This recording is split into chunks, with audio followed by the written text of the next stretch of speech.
Seven sisters, চা বাগানের সুবাস, মেঘে ঢাকা পাহাড় আর শান্তিপূর্ণ গ্রাম। কিন্তু এই অঞ্চল এখন টালমাটাল। বিদ্রোহীদের পতাকা উঠছে নাগাল্যান্ডের পাহাড়ে, মিজোরামের গ্রামে কানাঘুষা চলছে স্বাধীনতার। পশ্চিমা শক্তির চক্রান্তে গড়ে উঠতে যাচ্ছে একটা নতুন দেশ, যার নাম দেওয়া হচ্ছে জোগাম। আজ সেভেন সিস্টারের মানুষেরা নিজেরাই বলছে, আমরা আর ভারতের সঙ্গে থাকতে চাই না। আর স্বাভাবিকভাবেই চীন, যুক্তরাষ্ট্র এবং পাকিস্তানের মতো দানবীয় শক্তি সেই আগুনে ঘি ঢালছে। বিশেষজ্ঞদের মতে খুব শীঘ্রই সেভেন সিস্টার ভারতের মূল ভূখণ্ড থেকে আলাদা হতে চলেছে। তাই এখন অনেকেই প্রশ্ন তুলেছে, উত্তর পূর্ব ভারতের চিকেন নেকের গলা চেপে ধরার খেলায় ভারতের পতন কি সুনিশ্চিত? সাত বোনের সংসার ভেঙে গিয়ে সেভেন সিস্টার কি নতুন একটা খ্রিস্টান রাষ্ট্রে পরিণত হতে চলেছে, যে রাষ্ট্র কিনা মধ্যপ্রাচ্যের বিস্ফোরা ইসরায়েলের মতো পশ্চিমাদের সহযোগী রাষ্ট্র হিসেবে কাজ করবে? আর এসব করে নিজেদের পরিচয়ের খোঁজ করছে। মণিপুরে পিএল এর মতো বিদ্রোহী গোষ্ঠী ভারত থেকে আলাদা হয়ে নতুন রাষ্ট্র গড়ারও স্বপ্ন দেখাচ্ছে।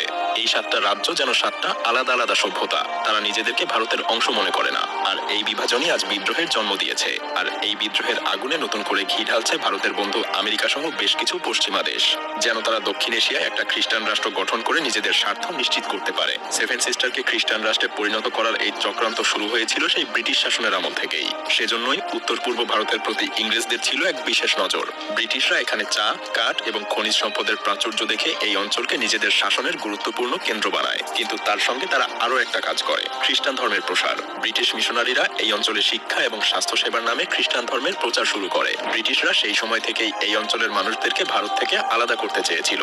আর ব্রিটিশদের সেই চক্রান্তের কারণেই 1947 সালে যখন ভারত স্বাধীন হয়, তখন সেভেন সিস্টারের মানুষেরা মনে করত তারা প্রকৃতপক্ষে ভারতের অংশ নয়। তাছাড়া স্বাধীনতার পর ভারত সরকার এই অঞ্চলের তেমন কোনো উন্নতিও করেনি। এখানকার মানুষদের অনেকেই মনে করে তারা ভারতের মূল ভূখণ্ডের দ্বারা অবহেলিত। আর সেই অবহেলাই আজ তাদের মধ্যে বিদ্রোহের বীজ বুনেছে। আর সেজন্যই আজ সেভেন সিস্টারের মানুষরাই ভারতের থেকে আলাদা হওয়ার জন্য আন্দোলন করছে। যেমন নাগাল্যান্ডে এনএসসিএন নামে একটা আলাদা রাষ্ট্র নাগালিম গড়ারও দাবি তুলেছে। তাদের দাবি, নাগাল্যান্ড, আসাম এবং মণিপুর প্রদেশের কিছু অংশ নিয়ে একটা স্বাধীন রাষ্ট্র গঠিত হবে।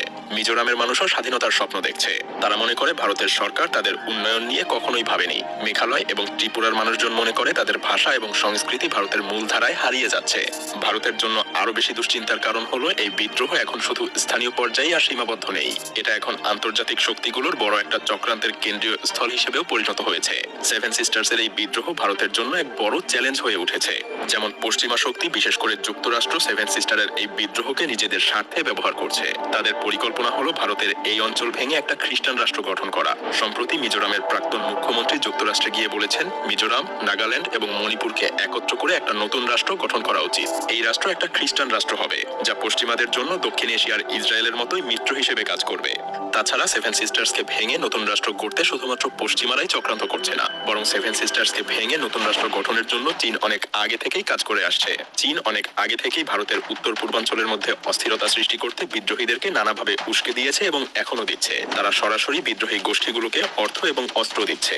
ভারতের জন্য আরো ভয়াবহ খবর হলো, অরুণাচল প্রদেশকে চীন দক্ষিণ তিব্বত বলেও দাবি করছে। চীন জানে যদি চিকেন নেক করিডোর বন্ধ করে দেওয়া হয়, তবে সেভেন সিস্টার্সের সঙ্গে ভারতের যোগাযোগ একদম বিচ্ছিন্ন হয়ে যাবে। সত্যি বলতে তাদের এই পরিকল্পনা শুধু ভারতের জন্য না, বরং পুরো দক্ষিণ এশিয়ার ভূ রাজনীতির জন্য হুমকি স্বরূপ। কি ভাবছেন? এখানেই শেষ না। সেভেন সিস্টার্স নিয়ে পাকিস্তানও ভারতের সঙ্গে লড়াই না করে বিশাল এক পরিকল্পনার মাধ্যমে সেভেন সিস্টার্সকে ভাঙতে চলেছে। তারা উত্তর পূর্ব ভারতের বিদ্রোহী গোষ্ঠীগুলোকে সাহায্য করে। পাকিস্তানের আইএসআই এই অঞ্চলের বিদ্রোহীদেরকে অস্ত্র সরবরাহ করে। এখানে পাকিস্তানের উদ্দেশ্য খুবই পরিষ্কার, ভারতের ভেতরে অস্থিরতা সৃষ্টি করা। তারা চায় ভারত নিজেদের সমস্যার মধ্যেই ব্যস্ত থাকুক এবং এই সুযোগে তারা কাশ্মীরের মধ্যে প্রভাব বিস্তার করবে।